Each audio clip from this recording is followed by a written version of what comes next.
guys, welcome to my YouTube channel, or welcome back if you've been here before. My name is Liz and this is Let's Get Lizical, where we do everything card making.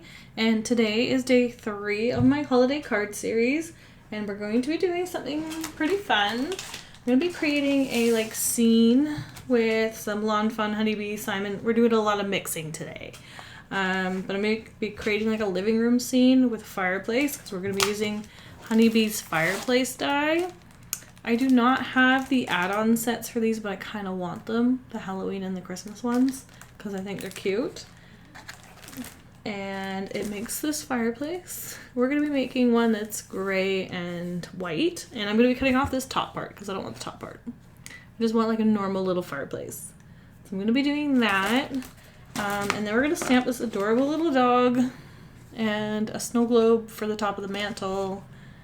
And this is the little snow globe dog stamp set, and then I have the coordinating dies and the add-on die just because I wanted this. I don't actually have any of the reveal wheel stuff, so this is the first one, but I just wanted this cute little snow globe. So we're going to be doing that. And then I will be using the Simon's wood planks background just to give some texture to the floor, which I'll be doing in a brown.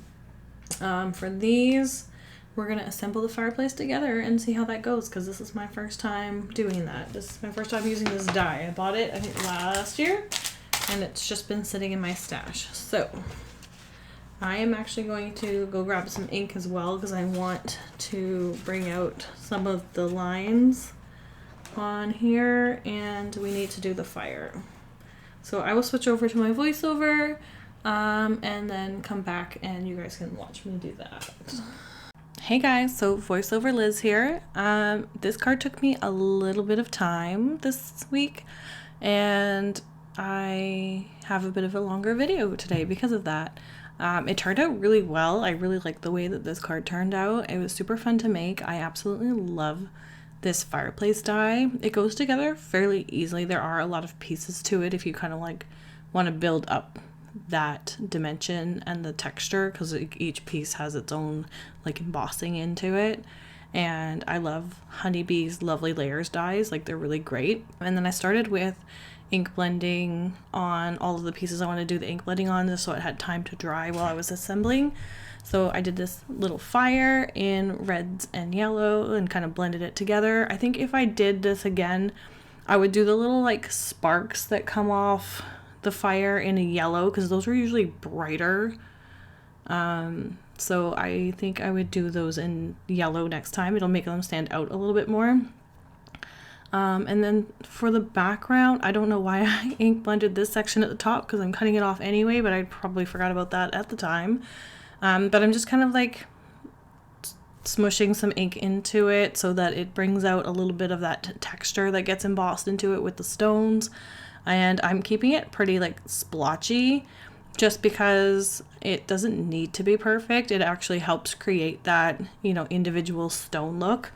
And I think if I was going to do this again, I might take a darker gray marker or whatever color I decide to do the fireplace, and just kind of color in between the lines of the stones, just to make it look like the grout was a little bit darker. That's the one thing with embossed dies, is you can't really add that texture. I might have, if I was going to do this as a die, somehow figure out how to do it so that it was a 2-layered piece, so you could cut the background in a darker color or a lighter color, depending on what color you want to do the grout, and then cut another layer on top that kind of outlines those areas. I think next time I might even use a brayer on the top of it instead of the brush. That way it doesn't kind of blend the way it does kind of all over, and it should sit on the top of the embossing. So we'll see how that goes. But I liked this classic gray and white fireplace, and for the opening, I ink blended it yellow, red, and then I added a bit of that dark brown ink. I think it's the cocoa one from Simon's Positively Saturated line, and it just helped make it look a little bit more dimensional, it had more depth and kind of that sooty look to a fireplace that's been used multiple times. So I think that's good. I think I might have bring it down a little bit further next time, just because I forgot that like the white layer on top kind of covers up most of that. So you kind of only get a little bit at the top there, but I think it works at the same time. So I might just do that again in the future. We'll see. There's like multiple different color options you could do for this. I actually had to go onto Pinterest to see how people were putting these together and in what colors, because there's not a lot of, you know, videos that I've seen using this die. So I went on to Pinterest, like I said, and just kind of like looked for different color options. And then I also watch a lot of those like shows where they renovate houses and stuff like that. So I was like, okay, we want a classic white and gray fireplace, and we'll do it that way. I cut off the top. I would probably do that most of the time, would be to cut off the top portion, just because it's a little bit bulky to me. I might leave it next time I do it, just to leave it. It would be like a nice place to put the sentiment, but I decided to cut it off this time, just for like, again, a plain fireplace. And then I'm just like gluing up layer on top of layer. Again, I wanted this to be like a white fireplace, so majority of the items I did cut in white, and then the ones that I needed colored I ink blended, or like for the gray I cut it out of a lighter gray, which I think was the fog color cardstock from Simon. And I really like the way that this turned out. I think the ink blending added the dimension that it needed, and this fire looks like fire, seriously. But again, I think if I was going to do this again with the sparks and everything coming out of the flame, like, you don't even have to add those. They are very little, and I did lose one at one point. I ended up finding it underneath something, but I would probably just do that in the yellow or like a lighter orange, just so that it sticks out a little bit more.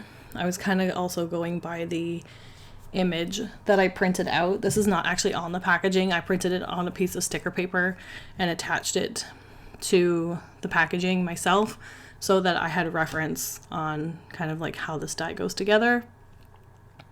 And then for like the railing here, I also cut that in the same gray, and I think that looks fine. I like that it's like subtle, and this would have been nice maybe cut in gold as well, or silver, just to add a little bit of, you know, shine and that metallic look to it. But I think the gray works as well, and this is almost done. It's taking quite a while. Like, it's 5-6 minutes now of me assembling this, and this is sped up to 3 times. So yeah, it took me quite a bit of time to ink blend and put together, but we're gonna finally get to the flooring, and I'm just using this wood planks stamp from Simon Says stamp. And this is like one of my most used for like wood grain texture. I love this. It's good for a lot of things, and we're going to do it for the floor today. I think I might have needed to cut this panel a little bit more, because I think it's a little bit on an angle, because my panels are a little off. It to me, it does look like it's a little bit higher on that right side than the left side. But anyway, for the like baseboard, I decided to go with the Desert Storm cardstock, just because like the white was too stark and it blended in too much with the fireplace itself and the white border I left on the card. So I just toned it down and did it with the Desert Storm. The background is paper I got, I think, from either the dollar store or Michael's in a cardstock pack at one point, like years ago. And I have all these panels cut down to 4 by 5 1/4. So I just grabbed it out of that stash. It's like a mixture of like a matte print with like some glossed, like embossed areas. So you can see that some of it is shiny in the background. I like this print because it's good for wallpaper, and decided to use it for that. And then for the images, we're going to be stamping the dog and the snow globe, and then I put the Christmas tree in the snow globe because that was the most like Christmassy image to me. The rest of them were like the critters and the gingerbread and whatnot, so I was going for like a full Christmas scene.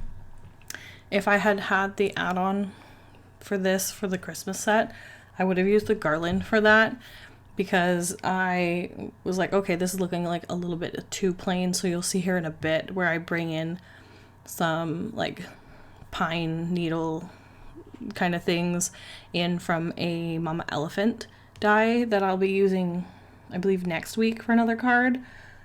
But it was just kind of handy, and it cuts really well with the Michael's Recollections 65-pound cardstock. The fur on the needles is a little too delicate to be cutting with thicker cardstock. I tried and it doesn't cut all the way through, so the thinner cardstock is a little bit easier with that. But I end up cutting 4 pieces of it. I think I cut that part out just so you didn't have to watch me do any die cutting.